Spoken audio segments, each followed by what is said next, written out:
All right, diving in again with another deep dive. Today, well, it's a big one. Western Theological Tradition definitely goes way beyond just, church stuff. Yeah, for sure. You sent in this piece, an excerpt, actually, Hmm. from Louis DeCaro Jr., Why I Do Not Apologize for the Western Theological Tradition. Right. And it's got us thinking, like, can you even be a Christian in the West today and not have this tradition kind of shaping your views, even if, like, you totally disagree with some of the historical baggage?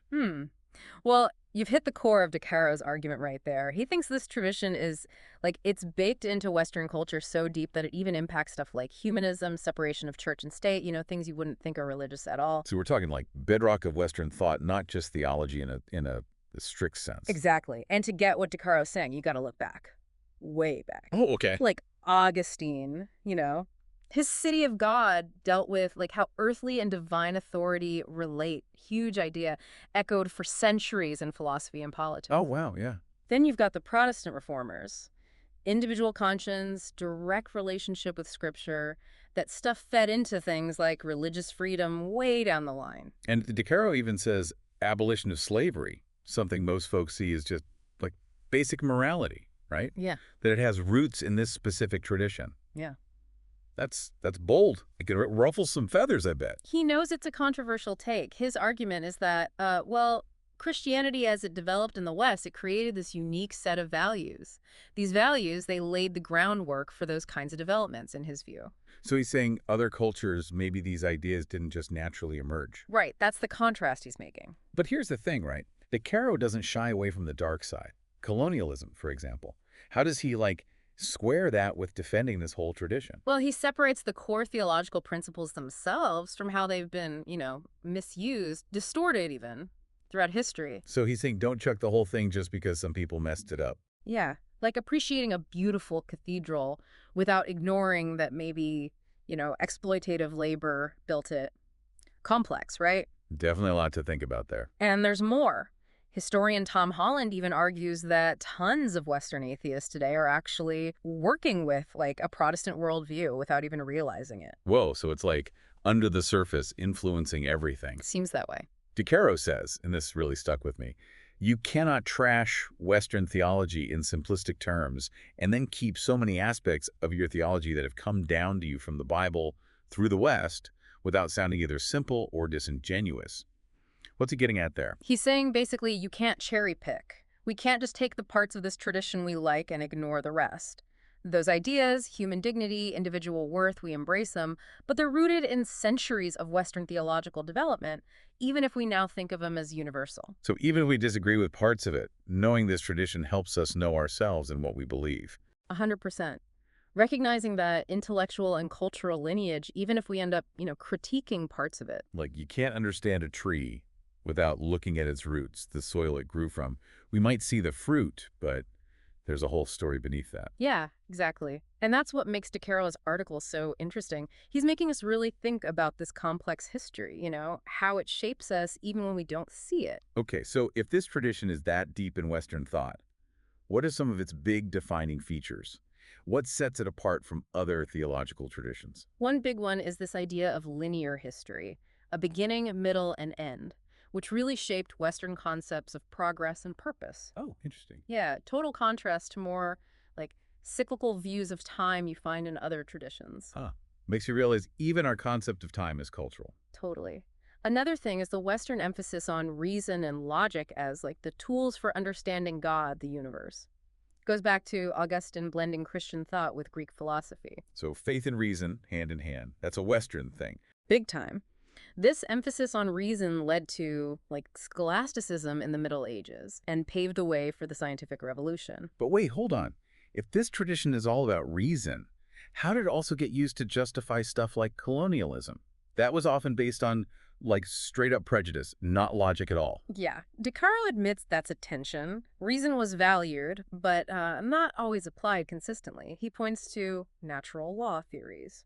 Sometimes these were twisted to create like hierarchies of races and cultures justifying exploitation. So it's not just a simple story of progress, progress, progress. It's more complicated than that. Definitely. And that's why De Caro's against just dismissing the whole tradition. He thinks we can still learn a lot from its intellectual history, even with the darker It parts. sounds like we need a nuanced approach, Right. acknowledging both the good stuff and the bad. Exactly. And that brings us back to your question from the beginning. How do we, people shaped by this tradition, how do we deal with this legacy? Separate the good insights from the harmful stuff. $1 million question, isn't it? I think we're going to keep exploring that as we dive deeper into this complex and fascinating topic. Feels like we just dipped our toes in the water here. We know the Western theological tradition is like deep in Western thought, but how do we, I don't know, how do we reconcile the good stuff with its often kind of messy history? Right, that's the tricky part. We got to remember this tradition. It's not one solid block. It's more like a tapestry. All these ideas debated, reinterpreted, sometimes even used for bad stuff over centuries. So how do we even start to unpack something that big? Give me some solid examples, like of the good A&D and the bad influences. Okay, let's take human rights. Takara's argument is that the Western theological emphasis on dignity of every person, that comes from the idea we're made in God's image, and that laid the groundwork for how we talk about human rights today. But couldn't someone say other cultures, other philosophies value human dignity too, Hmm. even without like the specific theological framework? Absolutely. It's not about saying the West invented the concept. Takara's point is more that in the Western context, these specific theological ideas played a big role in how those values developed. So recognizing the connection, not claiming like ownership. Exactly. It's about understanding how ideas evolve, how they're shaped by different influences. Okay, but let's flip it. What about the negative side? Colonialism, for example. Mhm. How does tradition contribute to something like that, which was built on like exploitation and oppression? One thing DeCaro points to is how the Great Commission got, well, distorted. It's in the Christian scriptures, this call to spread the gospel. But some interpreted that as justification for forced conversions, even cultural domination. So like a message meant for spiritual outreach became a tool for conquest. Yeah, unfortunately, that's what happened. It's where you see how human interpretation can go wrong, how good intentions even can be twisted. It's a good reminder that even good intentions can end up doing harm. Exactly. And that's why it's so important to engage critically with this tradition. It's not blind acceptance or blanket condemnation. It's about the nuances. Understanding that ideas can be empowering and destructive. It all depends on how they're used. The Caro seems to think just rejecting the whole tradition is like throwing the baby out with the bathwater. Is that fair to say? I think so, yeah. He's honest about the problems, but he also thinks there's a lot that's still valuable. Like he uses the analogy of a surgeon's scalpel. Mm-hmm. It can heal or harm, depends on who's using it, their skill, their intention. So we got to be careful not to toss out the good insights with the bad baggage. Right. And that takes a deep understanding of the tradition itself, the history, the key players, the main ideas, the good and the bad. Only then can we really engage with it in a meaningful way. It's like walking a tightrope, isn't it? Seeing the good stuff, but also dealing with the darker parts of this whole legacy. Definitely nuanced. And that's why DeCaro pushes back against, like, the easy dismissals. He thinks there's tons to learn from the West's intellectual and spiritual history, even if it's complicated. So he wants a more honest conversation, but one that goes deeper than just sound bites and quick judgments. Exactly. He wants us to move past those culture war arguments and really grapple with this complex inheritance we have. This makes me think about that Protestant worldview we talked about before.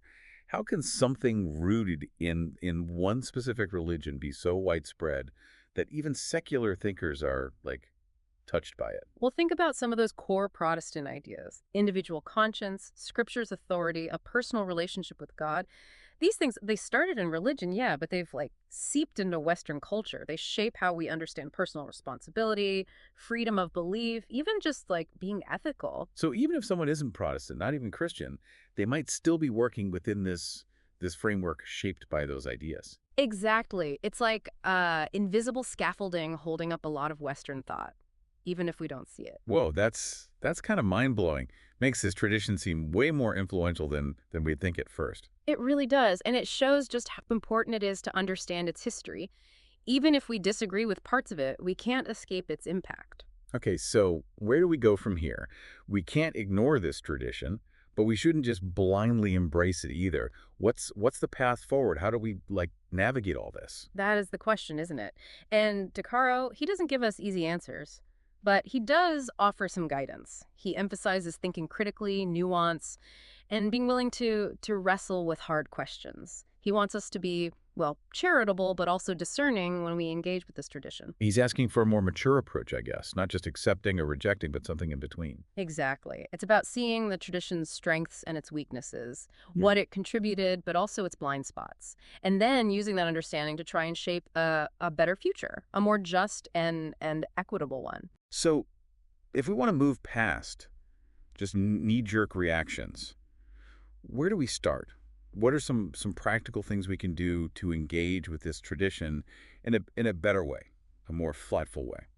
Education's a big one. We got to dig deeper into the history, the big names, the important writings, understand the nuances, the complexities, even the arguments and disagreements that have always been there within the tradition. So going beyond just the surface level, beyond the sound bites and stereotypes, Wow. right?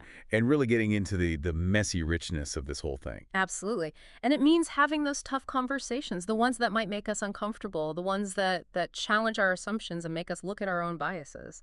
Sounds like engaging with this tradition is it's a process, huh? A journey of discovery and thinking critically. It is, and it's a journey worth taking because whether we realize it or not, this tradition has shaped us. And to understand ourselves and the world we live in, well, we need to understand it better. Well, I think that's a great place to take a pause. We've covered a lot in this part, but I feel like there's so much more to unpack still. So, wrapping up this deep dive into the Western theological tradition, man, it feels like we've ended up with more questions than answers. Maybe that's how it's supposed to be, though, right? Yeah, I think you're right. This isn't a topic where you get like neat and tidy solutions. It's more about wrestling with this legacy, this complex thing that shapes us, whether we're fully aware of it or not. DeCaro makes it sound like this tradition is kind of like inheriting stuff from your family. Yeah. You get the treasures, but also maybe some skeletons in the closet. Can't just ignore it or pretend it never happened. I like that analogy. And like any inheritance, we get to make choices. What do we keep? What do we get rid of? What needs a fresh look? Maybe even a new purpose. Feels like we're being asked to be responsible with this legacy. Admit the flaws, yeah, but also recognize what good it can do. Exactly. And that's where DeCaro's warning about simplistic dismissals comes in. He's saying get past those knee-jerk reactions. Don't just condemn the whole thing, but don't blindly defend it either. So how do we find that middle ground? How do we see how this tradition was used to justify bad stuff, but also how it contributed to things like human rights? It starts with being willing to see the nuances, understand the historical context, how these ideas changed over time, how different people interpreted them. It's like recognizing this tradition isn't just frozen in time. It's alive. It's changing. It's always being debated and thought about in new ways. Right, and even within the tradition, there were always people disagreeing, Hmm. folks who challenged how things were and pushed for a more just way of applying these ideas. So maybe part of it is rediscovering those voices, right? The Yeah. people who got pushed aside or silenced because their take didn't fit the main narrative. Absolutely. There's a whole history of pushing back, of reform within the Western theological tradition. Look at like Martin Luther King Jr. He used his Christian faith to fight segregation. Or Dorothy Day, who was Catholic, but also radically committed to social justice. It's like this tradition isn't just old books and arguments, right? Mm. It's about how people have actually lived these ideas, Yeah. how they've been inspired to make things better. And that's where I think the hope is. Not pretending the bad stuff didn't happen, but looking at it honestly and then using the insights from this tradition to try and build a better world, a more compassionate world. So maybe DeCaro's saying, don't be afraid of this tradition. We should wrestle with it, learn from the mistakes, and be inspired by the best parts of it. That's a great way to put it. It's about approaching this inheritance with both a sense of responsibility and a sense of possibility. Knowing it can do harm, yeah, but also that it has the potential to heal. This deep dive has been, well, really something. Thanks for sharing all this with us. I feel like we've just barely scratched the surface, but I'm definitely walking away with a deeper understanding of this tradition and how much it still affects us. I've enjoyed talking about it with you too. And I hope our listeners, I hope this makes them want to explore more on their own. It's a Ooh. journey, this whole thing, always more to discover and think about. Well said. And to everyone listening, thanks for joining us on this deep dive. Hope it gave you some new things to think about, maybe even spark some good debates out there. Until next time, keep diving deep and keep those questions coming.